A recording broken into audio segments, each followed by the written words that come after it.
This is repolyo, cabbage, kamatis,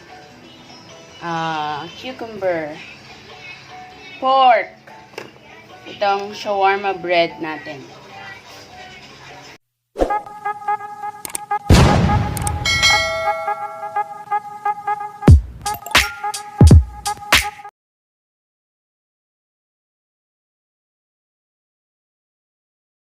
Hey, welcome to my YouTube channel.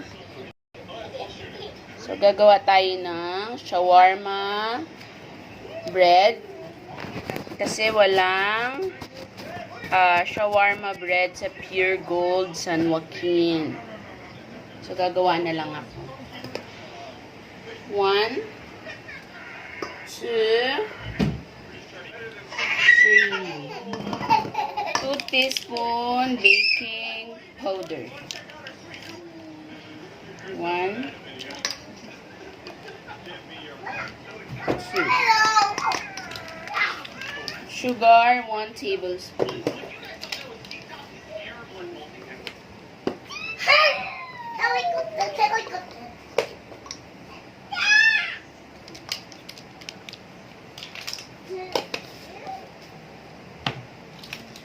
Yan, ito na rin ang ipanghalo mo.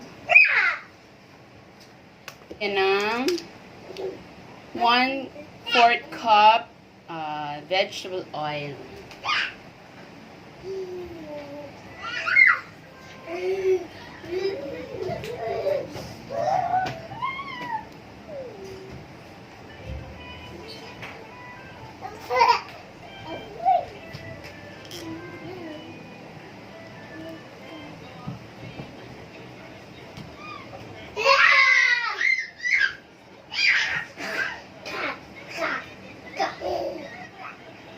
Lagyan na natin ang water.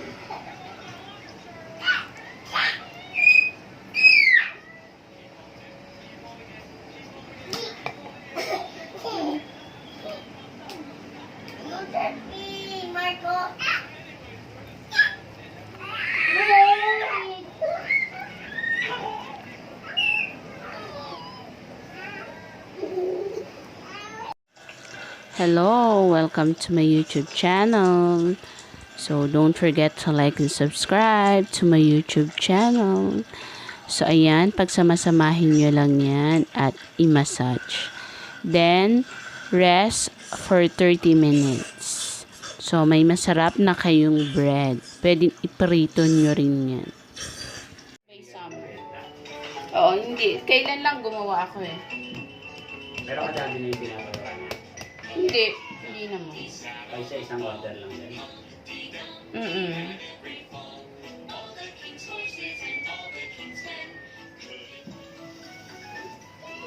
Ito lang nga ako upo.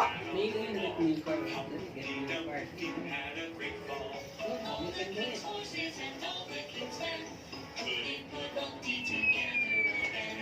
Bata din ito. Nabasa din ito. For 10 minutes. Isasab. Punta na tayo. After 10 minutes of proofing, ibilog na natin siya.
So, ayan, yan po. I-flat nyo lang yan. Dapat maraming additional na all-purpose flour.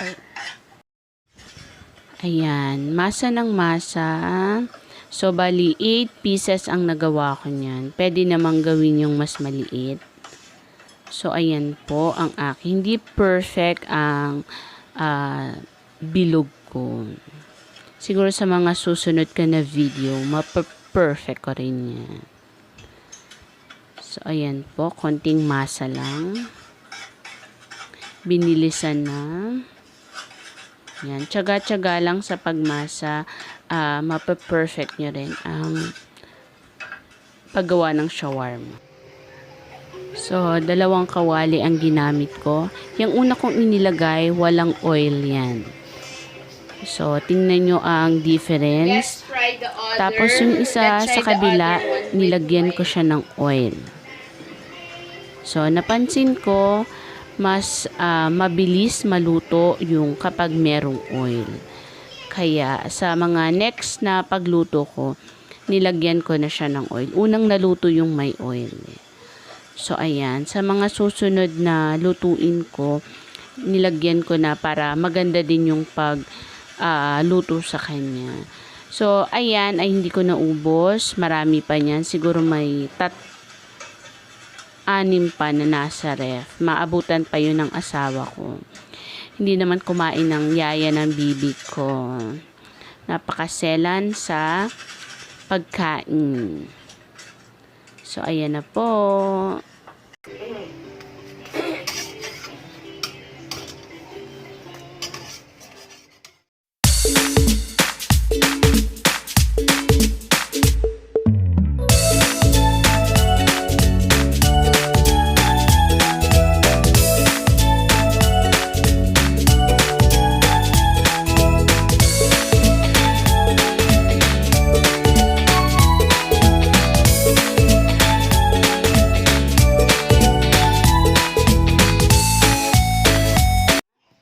This is repolyo, cabbage, kamatis,